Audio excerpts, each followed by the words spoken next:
Prova de Bala.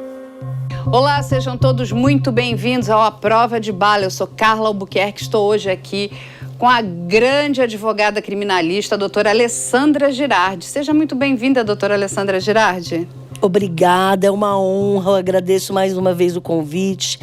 É sempre muito prazeroso estar na sua presença, discutindo penal, processo penal e os casos reais. Exatamente, a gente vai trazer hoje para vocês essa questão do Sérgio Cabral. Sérgio Cabral começou a cumprir uma prisão preventiva ou prisão cautelar desde 2016. E agora, nesse último dia 19 de dezembro de 2022, ele teve direito à liberdade, ou seja, ele recebeu um alvará de soltura e quem dá esse último voto é o ministro do Supremo Tribunal Federal, o Dr. Gilmar Mendes. A partir de agora, o Sérgio Cabral está com tornozeleira eletrônica em casa. A doutora Alessandra vai nos explicar o porquê, dele ter recebido esse benefício, se isso está correto ou incorreto, A gente não vai julgar aqui o mérito dos crimes nos quais ele foi processado. Lógico que a gente vai trazer aqui para que a gente possa relembrar. Ele já recebeu mais de 425 anos de prisão, sendo que ele foi réu em 35 processos. Desses 35, 24 ele foi apenado e desses 24, 23 estavam ligados à Lava Jato. Ou seja, ele é a última pessoa que se encontrava preso na Lava Jato. Eu sei que a gente vai tratar aqui de coisas que são legais, E nós precisamos entender a legalidade do nosso processo.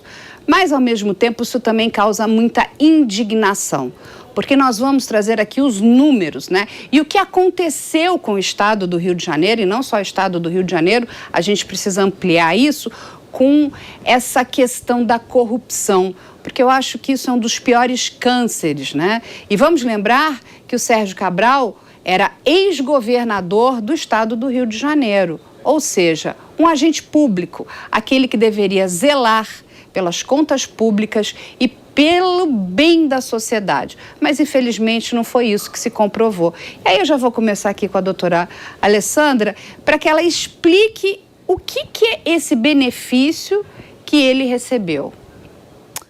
Olá, Carla, olá, telespectadores. Primeiro, recebam todos os meus cumprimentos.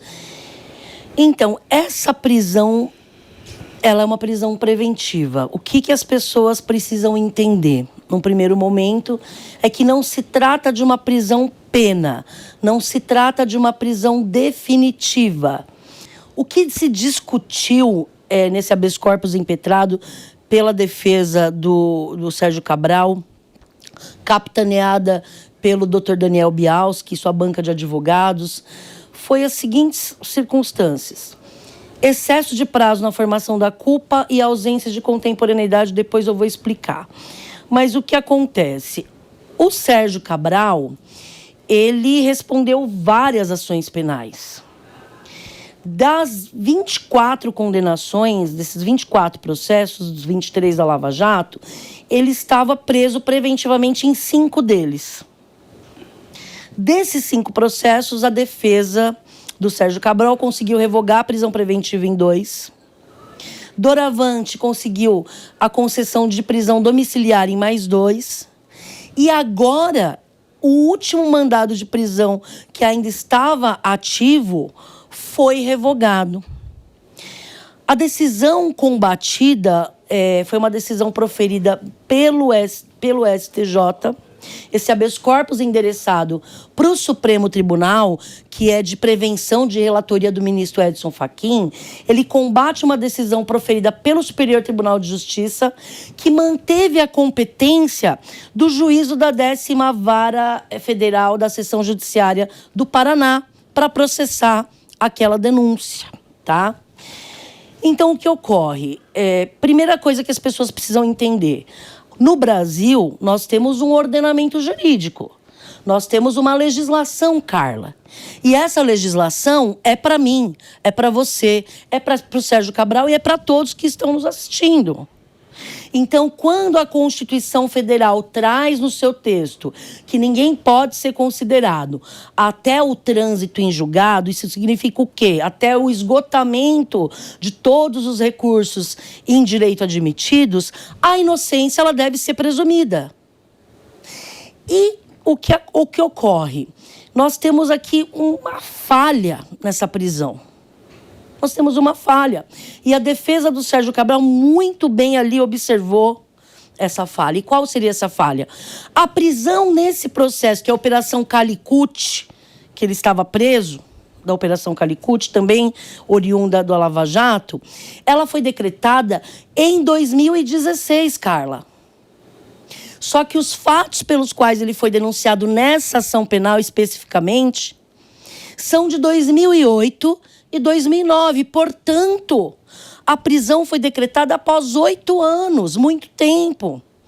Na época que ela foi decretada, isso foi antes das alterações trazidas pelo pacote anticrime. Após a prisão, isso foi em 2016, em 2019, nós tivemos aí, passou a vigorar o nosso pacote anticrime. E o pacote anticrime traz algumas alterações no Código de Processo Penal, no sentido de que a prisão preventiva, que é o caso aqui que a gente discute, ela deve ser revista a cada 90 dias. E a manutenção dessa prisão preventiva, ela deve se dar através de um despacho fundamentado da autoridade judiciária e tem que ter contemporaneidade, tem que ter fato atual, iminente, que justifique a manutenção daquela custódia cautelar. E não tinha. Não tinha em 2016 e após 2019, com essa alteração legislativa, também passou a não ter. Então, a defesa prontamente impetrou esse habeas corpus, não porque o Sérgio Cabral ele é inocente, até mesmo porque nós sabemos que o Sérgio Cabral ele é réu confesso. Exatamente, ele é réu confesso. Ele admitiu que ele cobrava propina nas licitações do governo estadual durante a sua gestão. Então, o mérito não se discute em habeas corpus. O que as pessoas precisam entender? Não se discute mérito em habeas corpus. Se ele é culpado, se ele é inocente, isso não importa nesse remédio constitucional, no habeas corpus. O que a gente discute é o direito. E o direito foi violado do Sérgio Cabral. Por mais que nós, povo brasileiro, nós estejamos insatisfeitos com essa soltura, é a véspera de Natal, né? Hoje nós estamos em véspera de Natal. Por mais que o povo esteja insatisfeito, a decisão eu entendo, tá? Que foi acertada. Eu entendo que foi acertada nesse primeiro momento. E aí, doutora Alessandra, só para a gente poder entender, ele já foi condenado a mais de 425 anos, né? Em regime fechado. É lógico que ainda isso vai para outras instâncias, vai para a segunda instância, vai subir para o STJ, possivelmente para o STF, possivelmente essa pena ela vai ser recalculada, mas vamos até fazer aqui dar um número positivo para o Sérgio Cabral, que ele consiga muitos descontos, que ele chegue aí a 300 anos. Tá? Olha, a gente já tirou aí 125 dele, da conta dele. Mas a gente sabe que ele não vai cumprir 300 anos. Existe um limite máximo de pena que qualquer brasileiro pode cumprir. Sim. Certo? E aí eu queria entender que limite é esse. E mais, vou pedir para você explicar para as pessoas também, porque ele já ficou 6 anos preso. Esse período será descontado lá na frente? Porque o que você explicou para a gente, ele está em prisão cautelar.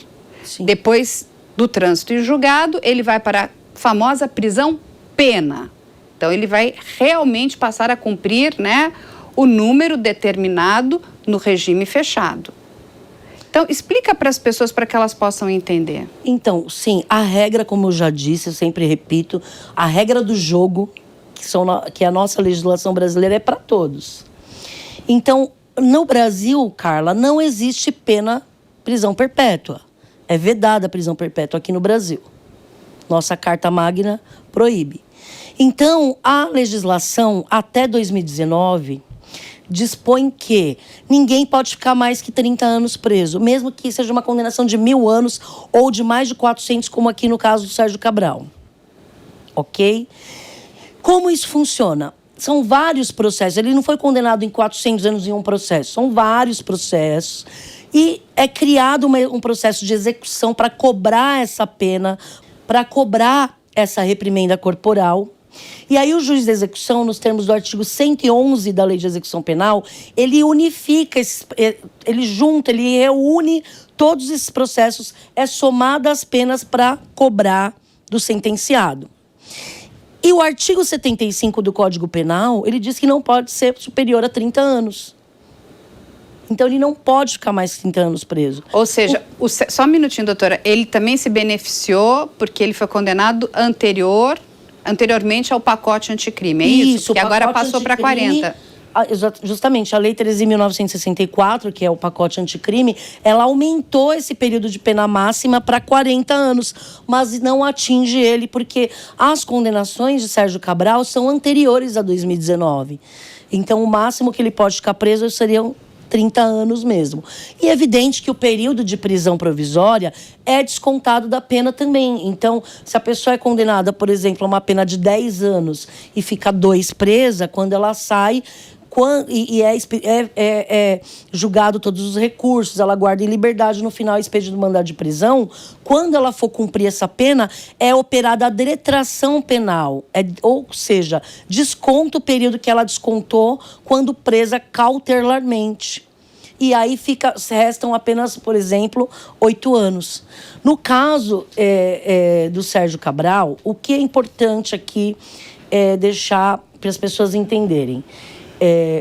Qual que é a diferença do Sérgio Cabral para uma pessoa hoje que está no cárcere aguardando há anos os seus recursos serem julgados? A diferença é que as pessoas, nem todos têm condições de pagar excelentes advogados, porque a lei é igual para todos.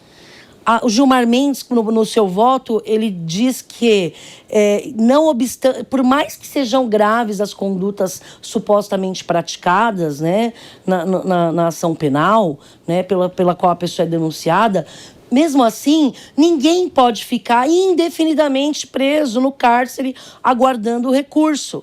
A inocência deve, sim, ser presumida. E, no presente caso, nós temos um judiciário moroso, Carla. Essa é a verdade. A culpa não é do Supremo, a culpa não é dos ministros. A culpa é da própria máquina estatal. O nosso judiciário, ele é moroso, é muito lento. E, infelizmente, os advogados se aproveitam, né, dessa morosidade para invocar o constrangimento legal, que é o que fez a defesa do Sérgio Cabral. Olha, ele está sofrendo constrangimento ilegal porque não tem previsão para julgar esses recursos. Ele está cumprindo uma pena antecipada.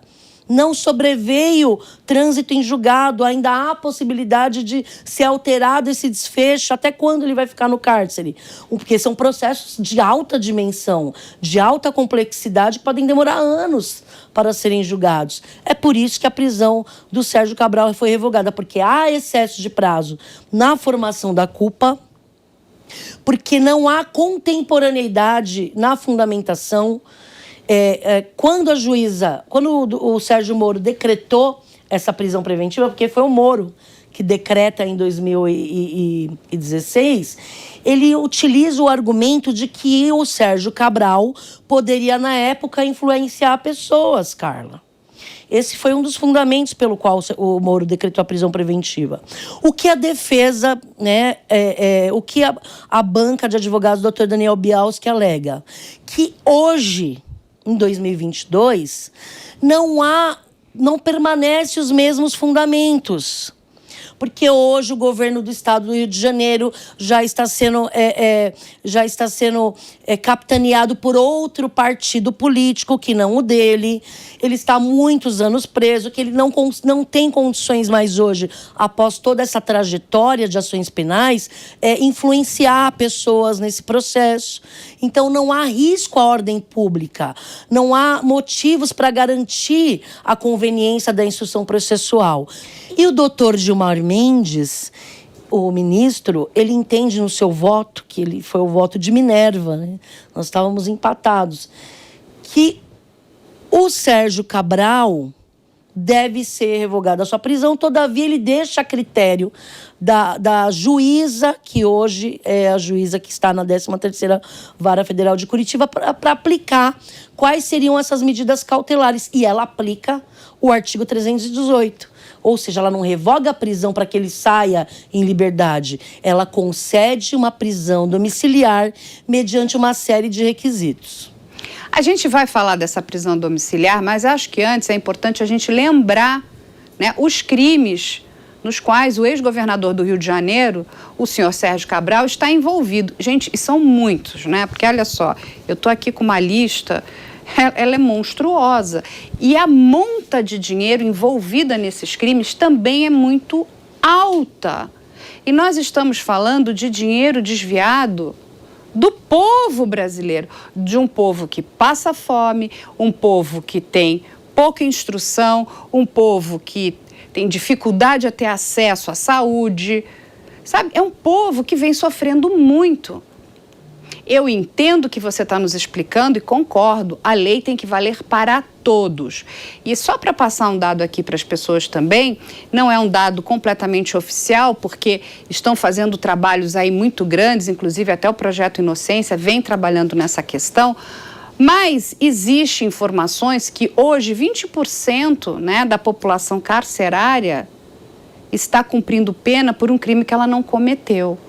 Ou por erros, né, por injustiças. Então, eu entendo essa questão da pessoa ter o direito de responder em liberdade, enfim, por essa sucessão de erros.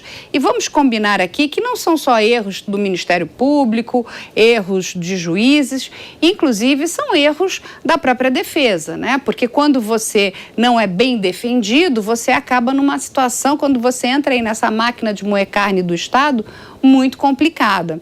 Então, o que vale para um tem que valer para todo mundo. Por mais que aos nossos olhos, assim, revire o nosso estômago, revira o estômago. Então, só para a gente lembrar aqui, nós temos aqui a Operação Calicut. Muito bem. Que coloca o seguinte valor, ele é acusado de desviar 224 milhões de reais em contratos entre empresas do governo do Estado. Ou seja... Mais que 1 bilhão só nesse processo. Exatamente. Ou seja, 5%, né, desses contratos iam para o bolso do Sérgio Cabral. Ele foi condenado nesse processo a 45 anos e 2 meses de reclusão. Aí nós temos ali a Lava Jato, né? Junto com a Andrade Gutierrez, a Odebrecht e a Queiroz Galvão. Aí nós estamos falando aqui que o governador recebeu 2,7 milhões de reais por obras de terraplanagem do complexo petroquímico do Rio de Janeiro, o famoso Comperj, né? Por esse processo, ele foi condenado a 14 anos e 2 meses de prisão. Olha só. Aí por isso que a doutora explica que essas penas são somadas. Aí nós temos aqui uma outra operação, Operação Eficiência. O valor é de 16 milhões de dólares que ele recebe de propina do empresário Ike Batista. Envolve ali, né, a construção do Porto do Açu e a concessão do estádio do Maracanã. Gente, ainda tem aqui, né, que o Ministério Público levantou que o Ike Batista pagou 1 milhão de reais ao escritório, né, de Adriana Anselmo, que era a mulher do Sérgio Cabral ali à época. Por esse processo também, ele foi condenado a 22 anos e 8 meses de reclusão. Temos um outro aqui, lavagem de dinheiro. Nesse, ele é acusado de 184 crimes de lavagem de dinheiro. Gente, 184 crimes de lavagem de dinheiro. Isso de acordo com o Ministério Público Federal. Gente, os valores são muito altos aqui, né? Aqui, dizem aqui que ele ocultou 39,7 milhões de reais, né? E ainda temos aqui movimentações de 100,1 milhões de dólares, mais 1 milhão de euros em diamantes, mais 1 milhão. Ou temos 1 milhão de euros e mais 1 milhão em diamantes. É um absurdo. E mais 247,9 milhões de dólares em barras de diamante. É muito dinheiro. Lembra daquela história de um pequeno iate, né? Uma lancha que distribuía dinheiro ali naquela área da Urca?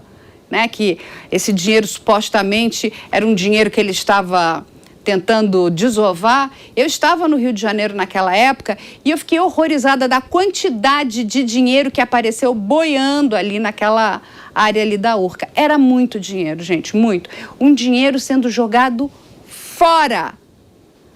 Esse dinheiro pertence ao povo brasileiro.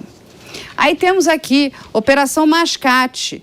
Ele foi condenado a 13 anos de reclusão pelo juiz Marcelo Bretas, também por lavagem de dinheiro em 148 crimes. E aqui ele recebe... Só nesse processo. Só nesse processo. Gente, é muito. 148 lavagem de dinheiro só nesse processo. Ele aqui, 13 anos de reclusão. E aqui estamos falando também da monta financeira de 10 milhões de reais.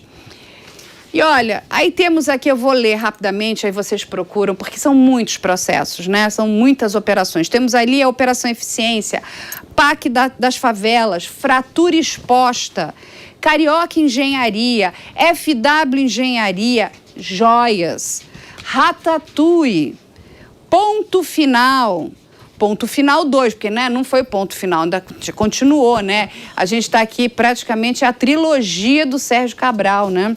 Olimpíada no Rio, isso foi um escândalo. Eficiência 2, porque também não bastou a primeira... O da Olimpíada, escândalo internacional. Exatamente. Aí temos aqui, eu gosto do nome dessa operação, Cefini e a farra dos guardanapos. Quem não lembra, né, dele colocando guardanapos na cabeça e fazendo graça, né? Fazendo graça da população, principalmente da população do Rio de Janeiro.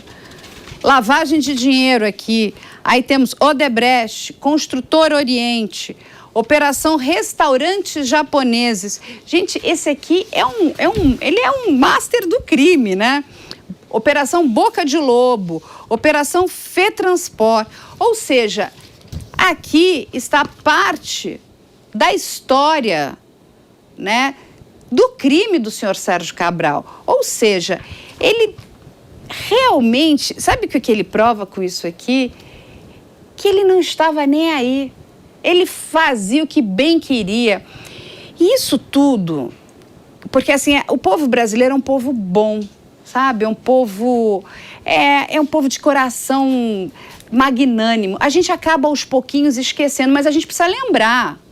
Porque é o que a doutora Alessandra falou. Ele recebeu o direito de responder em liberdade, mas não significa que ele é inocente e que tampouco ele não cometeu esses crimes, porque em vários desses processos ele é réu confesso, ou seja, ele confessou, e vamos lembrar, né, que ele deu várias... Assim, tranquilamente ele confessa. Exatamente, temos ali as oitivas que foram gravadas, ele explicando como é que foi detalhadamente, ou seja, a desfaçatez, e o povo passando fome. Isso é de deixar qualquer um com um nó na garganta. Eu sei, é muita indignação. Eu entendo as nossas leis, e eu entendo porque, novamente, temos muitas pessoas ali que, infelizmente, né, estão nessa máquina de moer carne, da questão do Estado, desses processos, e que são inocentes, e que precisam ter esses benefícios e esses direitos para provarem a sua inocência, mas não é o caso do senhor Sérgio Cabral. Sim. Não é o caso dele. E aí, antes da gente até entrar na questão da prisão domiciliar, que tem mais coisas ali para a gente tratar, eu vou pedir aqui para a doutora nos explicar uma coisa. O Ministério Público vai recorrer dessa decisão, correto? E o que acontece quando ele recorre? assim, primeiramente, Carla, é importante entender o que acontece nesse processo que revogou a prisão. É um habeas corpus. É um habeas corpus que se discute, como já dito, constrangimento ilegal, pela demora nos julgamentos do seu recurso e pela ausência de fatos atuais para mantê-lo preso. Num primeiro momento, o ministro Edson Fachin, quando ele recebe esse habeas corpus, ele indefere a liminar. Ele fala, por enquanto eu vou indeferir e vou deixar submeter à apreciação do colegiado. Só que passa um tempo depois, ele invoca para si esse processo, o ministro Edson Fachin, e em decisão monocrática, ou seja, sozinho, ele não conhece esse habeas corpus. O ministro Edson Fachin, que inclusive ele nega, né, essa liberdade, ele é um dos votos contrários à soltura do Cabral, ele diz que sim, os fatos são gravíssimos, ele deve permanecer preso preventivamente, há sim risco de ele frustrar a aplicação dessa lei penal em razão do poder que ele exerce, da influência que ele exerce, e o ministro Fachin nega. A defesa do Sérgio Cabral, então, agrava. Ela interpõe chamado agravo regimental. E qual que é a natureza desse recurso, Carla? Ele obriga que essa decisão monocrática proferida pelo ministro Edson Fachin seja revista pela turma, no caso, a segunda turma do Supremo Tribunal Federal. E aí nós temos a seguinte situação. O ministro relator, como já dito, ele nega, o voto dele é por negar. Num segundo momento, o ministro Nunes Marques acompanha o voto do ministro relator. Negando também. E aí o Lewandowski abre essa divergência, entende que sim, realmente há muita demora nesse processo para esse julgamento, não tem previsão, ele não pode ficar indefinidamente preso. E abre a divergência na turma. O ministro André Mendonça, que também é um ministro novo no Supremo Tribunal Federal, acompanha a divergência. E aí nós temos um empate. Isso em junho, tá? Que esse voto do Gilmar Mendes nós já estamos aguardando há um tempo. E aí agora, no final já do recesso forense, no final agora de 2022, é incluído em pauta, o Supremo inclui na pauta virtual, para que fosse proferido o voto. E o Gilmar, ele desempata, dá o voto de Minerva e entende que a prisão deve ser revogada. E o ministro Gilmar Mendes, ele entende, e eu também entendo dessa forma, entendo, tá, Carla, que data máxima vênia, né, os entendimentos contrários, a decisão juridicamente falando, ela foi acertada, por mais que as pessoas não concordem, que isso simboliza a impunidade, é um símbolo de falta de justiça e tudo mais, a decisão ela é acertada, juridicamente falando. Eu acredito que não vai parar por aí. Por quê? A decisão ela foi proferida pela segunda turma do Supremo Tribunal Federal. Mas nós temos o plenário, que é composto de todos os ministros, que é onde se reúne a primeira e a segunda turma. E a Procuradoria, o Ministério Público Federal deve, até porque, como a decisão foi agora, né, na véspera do recesso, o prazo para recurso agora ficou só para 2023. Então, eu acredito que nesse recesso agora, a Procuradoria vai sim elaborar um recurso para que essa decisão da turma, que por maioria revogou a prisão do Cabral, seja revista e restabeleça a custódia cautelar, ou seja, ele pode sim voltar para o cárcere. Apesar do Sérgio Cabral passar o Natal, vai comer peru, vai ganhar presente, vai confraternizar com a sua família, eu acredito que há real possibilidade de ele voltar para o cárcere o ano que vem, se essa decisão for submetida ao plenário do Supremo Tribunal Federal, pode, tá? Nós vamos ver ainda quais serão as cenas dos próximos capítulos, mas eu acredito que haverá recurso por parte do Ministério Público. E aí, só para as pessoas entenderem, porque assim, é um quebra-cabeça complexo, né? Quando a gente fala principalmente de leis.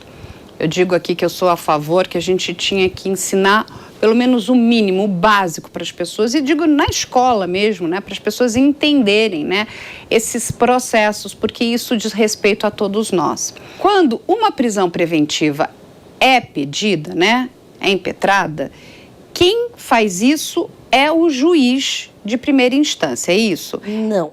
Não é ele que pede a prisão do Sérgio Cabral? Ele pode decretar a prisão preventiva, mas ele tem que ser provocado. Tá. O juiz não pode falar, vou prender preventivamente o determinado sujeito. Mas então quem pede é o Ministério Público? Ou a autoridade policial, o delegado de polícia, tá. Ou o representante do Ministério Público. Provoca o juiz. Vamos no caso do Sérgio Cabral.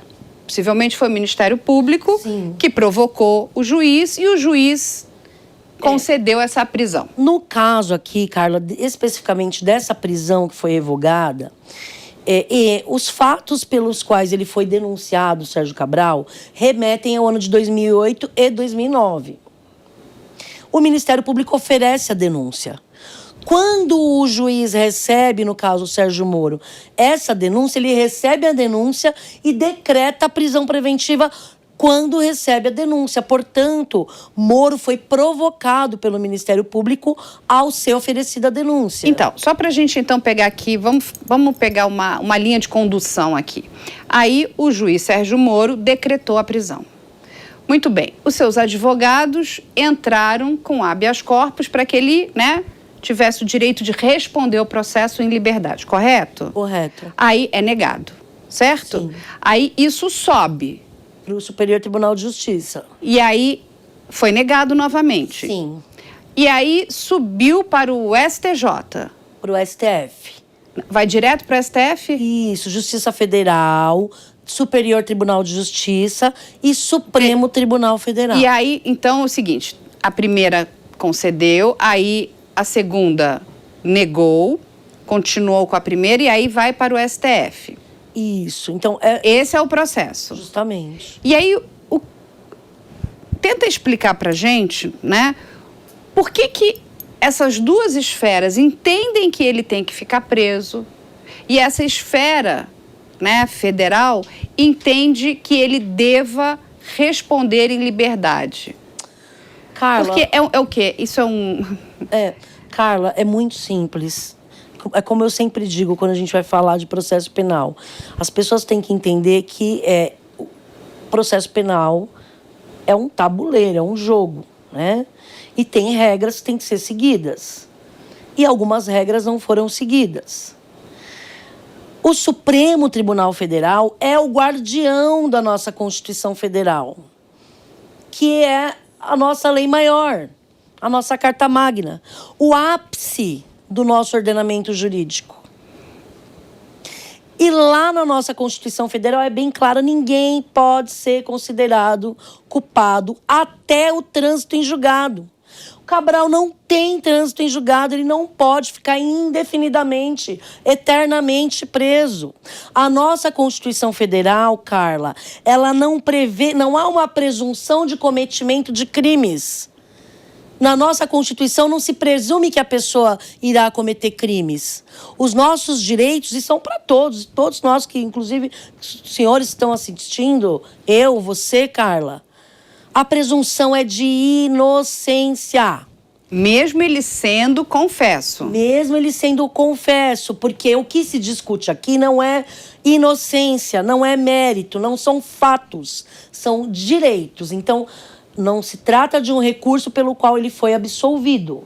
Não se trata de declarar a inocência de Sérgio Cabral. O que se trata, esse habeas corpus, é presunção de inocência, excesso de prazo para julgá-lo. E realmente a nossa justiça é morosa.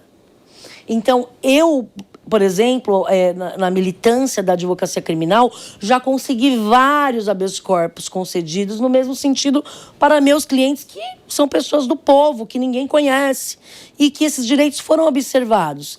Então, o réu, um sentenciado, uma pessoa presa, que tem um advogado combativo, que conhece a legislação, ele não vai ficar preso. Quando as pessoas falam só fica preso quem tem dinheiro, é verdade. Porque a nossa defensoria pública, seja em qual estado da federação, não tem condições de subir para as instâncias superiores. As defensorias públicas, Carla, ficam só nos estados. O Estado não tem condições de custear uma defesa nos tribunais superiores. Só vai para o STJ, para o STF, quem tem condições financeiras para pagar um advogado para subir esses recursos para os tribunais superiores. É o caso do Sérgio Cabral. Contratou os melhores advogados que brilhantemente verificaram que realmente há irregularidade nessa prisão, na manutenção dessa prisão, e tecnicamente ela foi revogada. Não que nós concordamos com isso.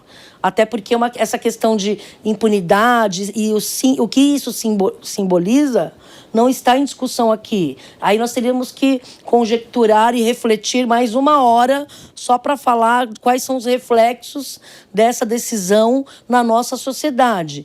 Então, o que nós discutimos aqui hoje pode Sérgio Cabral ter a prisão revogada?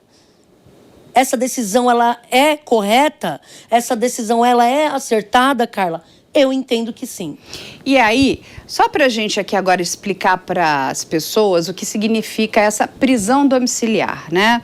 Porque é isso que foi concedido ao Sérgio Cabral, que é o ex-governador ali do Rio de Janeiro. Ele precisou passar um endereço fixo, né? Que ali é dele ou da família dele. Ele está num apartamento ali, no final de Copacabana, ali com a junção do Arpoador, é onde ele se encontra hoje. E essa prisão domiciliar, ela precisa cumprir alguns pré-requisitos. Um deles é o uso da tornozeleira eletrônica, mas esse não é o único. E eu vou pedir para a doutora Alessandra explicar quais são esses requisitos. E temos aqui mais uma dúvida também. Quando a gente fala em prisão domiciliar, o tempo que ele passar em prisão domiciliar também será descontado da prisão-pena lá na frente? Sim, também. Até porque uma pessoa presa, mesmo que de forma domiciliar, ela está sendo privada da sua liberdade, do seu direito de ir e vir. Então, essa restrição deve sim ser descontada, esse é meu entendimento. O período de prisão domiciliar deve ser detraído da pena. Mas o que é importante as pessoas entenderem? O Supremo, ele não determinou essa prisão domiciliar. O Supremo, ele revoga a prisão preventiva e determina que a doutora Gabriela Hardt, da 13ª Vara Federal de Curitiba, ela aplique as medidas cautelares. E aí, essa decisão desce para a Vara em Curitiba, para a Vara Federal, e lá a doutora Gabriela decide aplicar a cautelar do artigo 318, que é a prisão domiciliar. Eu trouxe aqui a decisão da doutora Gabriela, na qual ela impõe quais são os requisitos para o Cabral ficar em casa. Então, receber visitas do servidor responsável pela monitoração eletrônica. Ela tem que receber a pessoa do Estado que vai monitorar essa tornozeleira. Deve responder aos contatos da Justiça e cumprir todas as suas orientações. Ele não pode remover, violar, modificar, danificar de qualquer forma o dispositivo eletrônico. Deve observar o perímetro de inclusão, ele não pode sair, por exemplo, para ir na padaria, para ir na farmácia. E deve manter a bateria da tornozeleira. Esses são basicamente os requisitos relacionados à tornozeleira. Ele não pode se ausentar de forma alguma dessa residência, exceto mediante autorização do juízo, com uma ressalva. Então, por exemplo, se tiver uma emergência, precisar ir no hospital, alguém passou mal, ele pode socorrer um parente ou ele mesmo ser socorrido, desde que ele informe ao juiz no período de 24 horas que ele precisou se deslocar até um atendimento médico. Ele também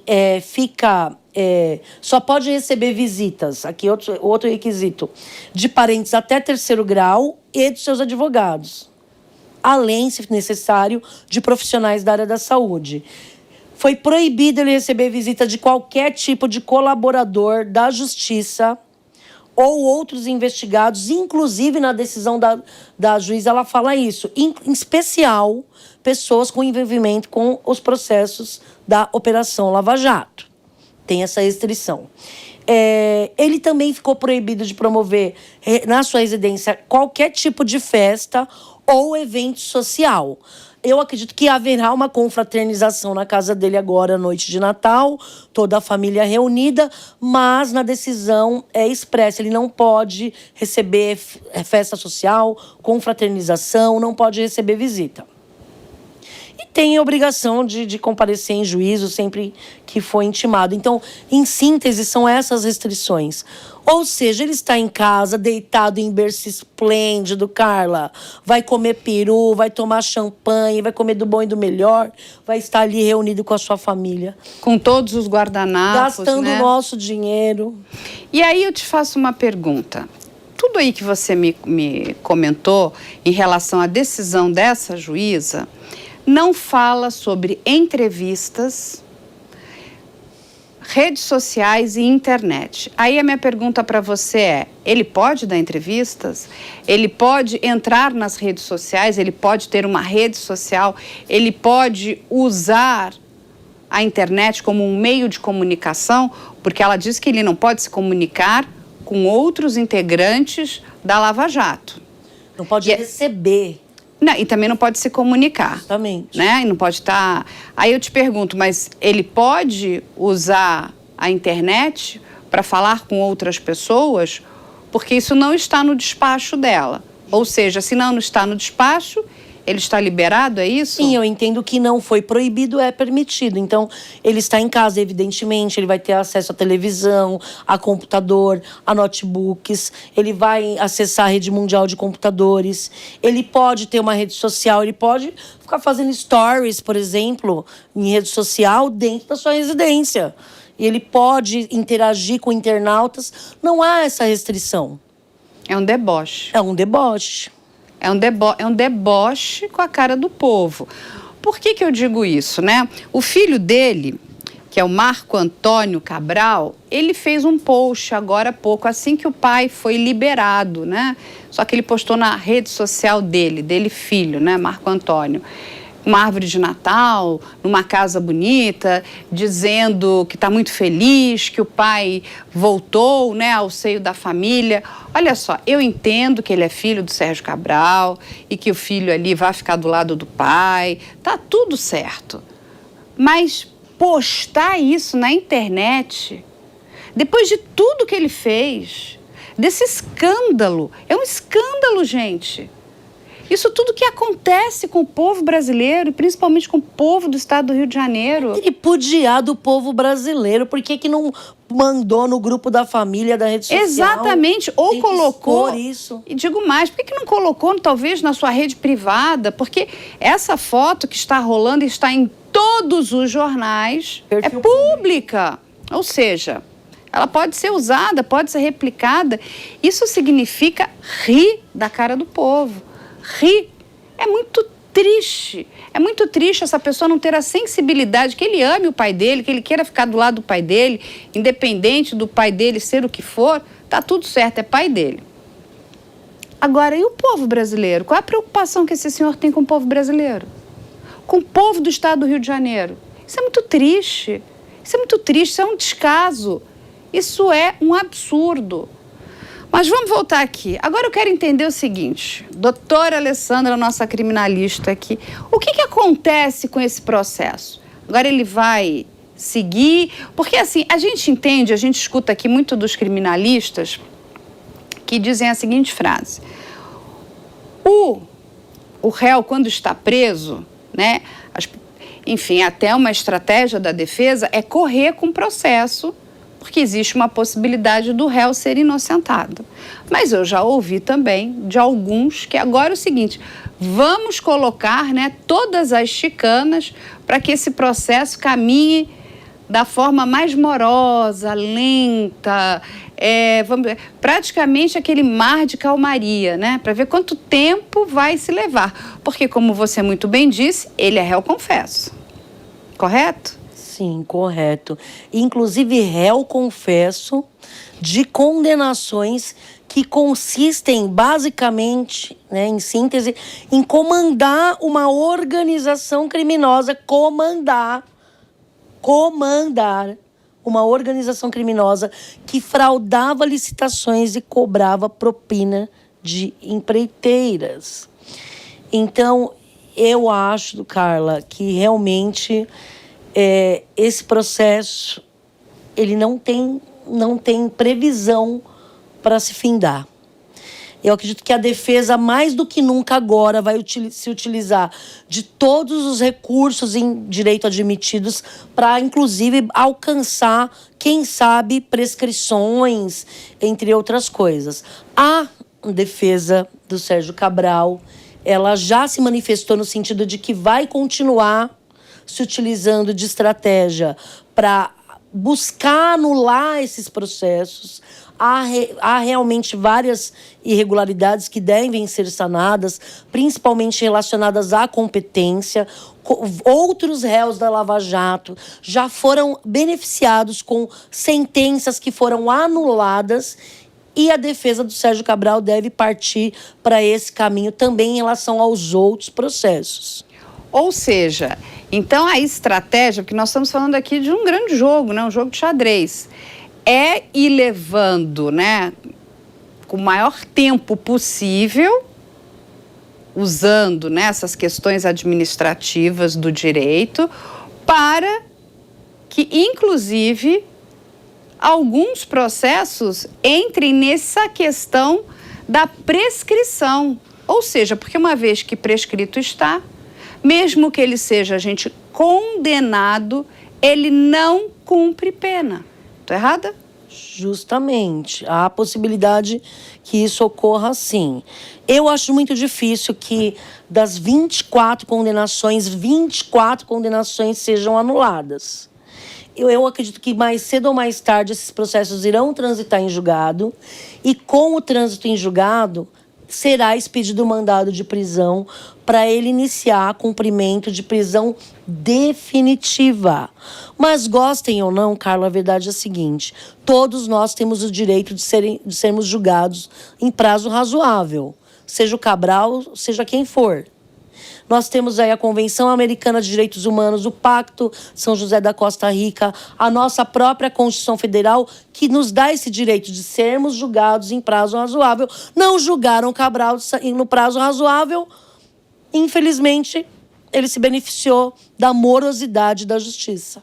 Gente, é muito triste, mas antes da gente entrar ainda mais nessa questão, eu quero fazer uma pergunta aqui para a doutora Alessandra, porque o Sérgio Cabral passou, né, ele andou aí por 6 presídios, do Rio de Janeiro ao Pará. Explica para a gente por que isso acontece, por que tem essa transferência? Aí, Carla, a gente teria que se aprofundar mais para saber quais foram as questões da Secretaria de Administração Penitenciária, né? Mas isso é comum que isso aconteça? É comum isso acontecer, inclusive com preso comum que é preso, por exemplo, furtando um alimento no supermercado, ou um pequeno traficante, ele é condenado a alguns anos de prisão.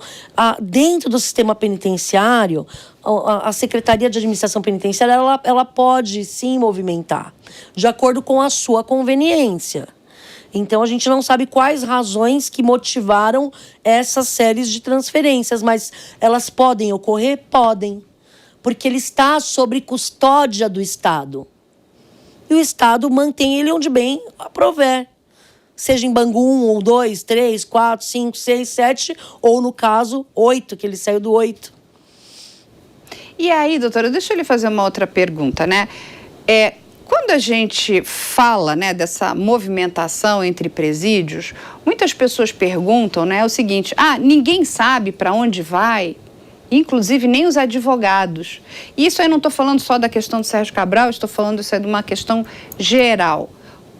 Isso é correto também? Eu entendo que sim. Por quê? O que acontece? Nós estamos falando de pessoas que estão custodiadas por supostamente ou já comprovadamente terem cometido crimes.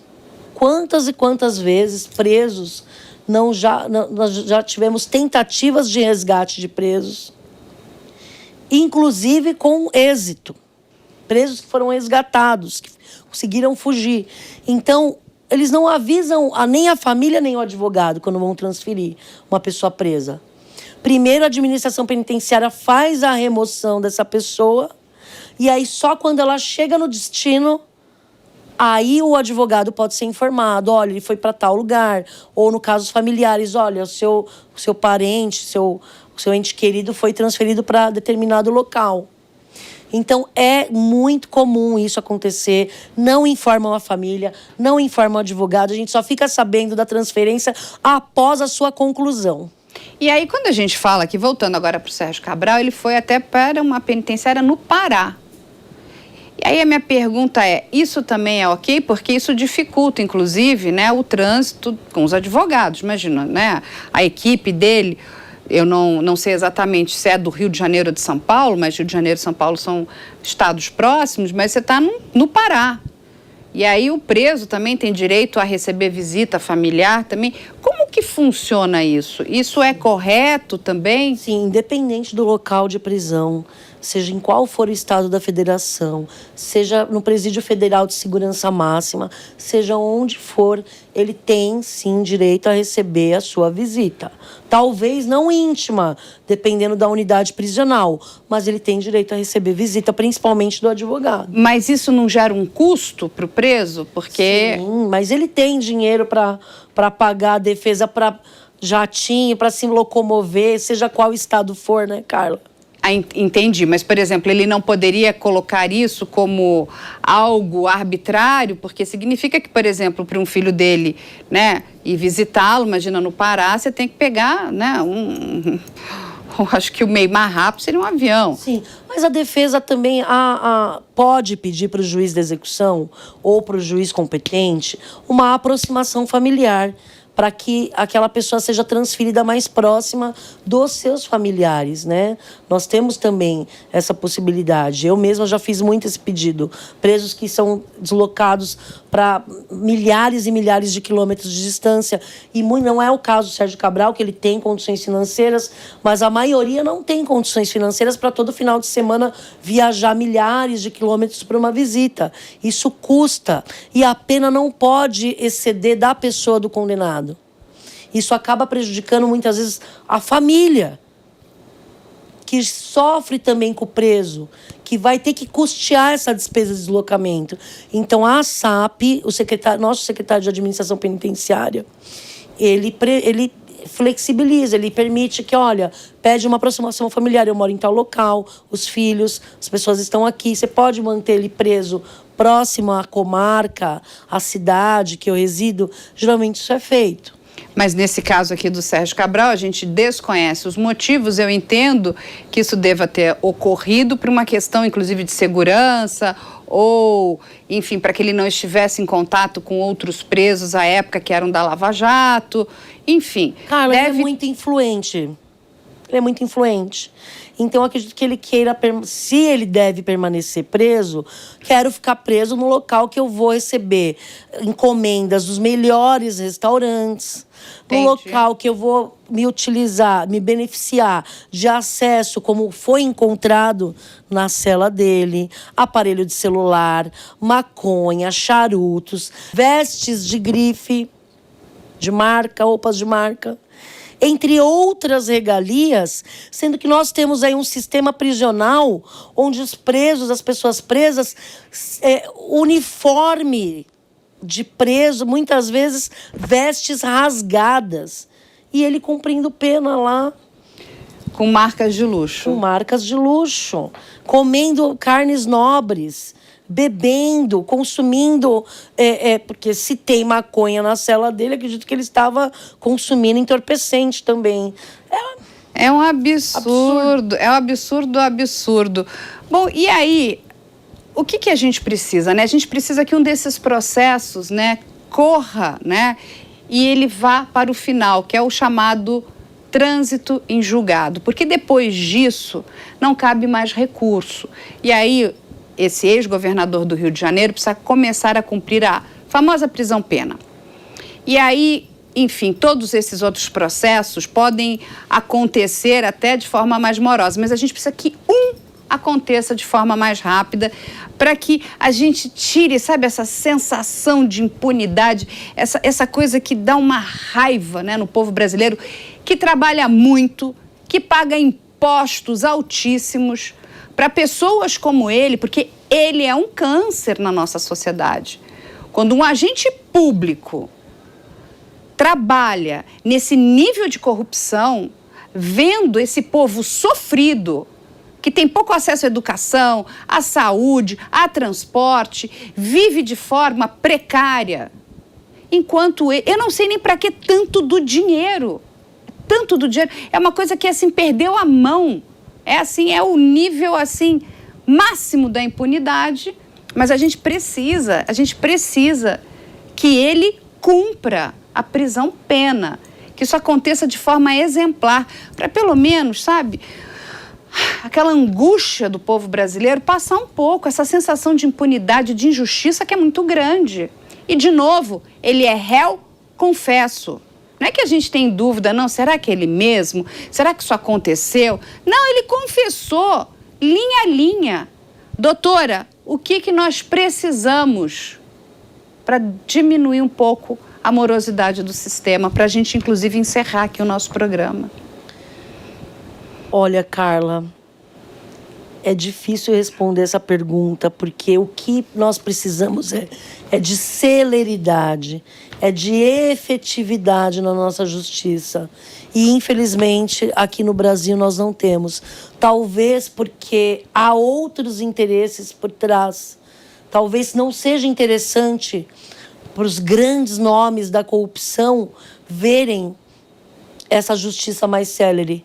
Porque os grandes nomes da corrupção, como é o caso do Sérgio Cabral, aqui no nosso Brasil, se beneficiam com a morosidade da nossa justiça. O que nós esperamos, o povo brasileiro espera, é que a prestação jurisdicional entregue para o povo brasileiro seja mais célere, seja mais rápida, para que advogados, para que o réu não se utilize dessa morosidade para se beneficiar. Eu realmente espero que o quanto antes seja julgado esses processos, que realmente as condenações sejam mantidas, que esses processos não sejam anulados. O povo brasileiro precisa dessa resposta, porque hoje, nesse momento, nós estamos sentindo uma sensação absurda de impunidade. E eu espero que, futuramente, nós tenhamos realmente a justiça sendo feita. Espero que o povo brasileiro receba esse presente, que os processos transitem em julgado, que a prisão preventiva seja definitiva, que seja expedido o mandado de prisão para que o Sérgio Cabral cumpra prisão pena e não preventiva. E aí sim nós teremos a resposta que o povo brasileiro precisa. E eu realmente gostaria de ver uma justiça mais célere, principalmente nesses casos de corrupção, nesses casos que destroem com a nossa sociedade, que destroem, que acabam com o povo brasileiro. Um povo sofrido, um povo que trabalha muito, um povo que paga imposto. Paga para quê? Para essas pessoas fazerem o que elas estão fazendo. Corrupção. Isso é nojento. Doutora Alessandra, desculpa, esse foi meu desabafo aqui. Eu queria te agradecer muito. E a gente encerra aqui o A Prova de Bala e a gente espera vocês na próxima semana.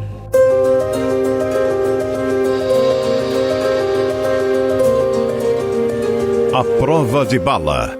A opinião dos nossos comentaristas não reflete necessariamente a opinião do Grupo Jovem Pan de Comunicação. Realização Jovem Pan News.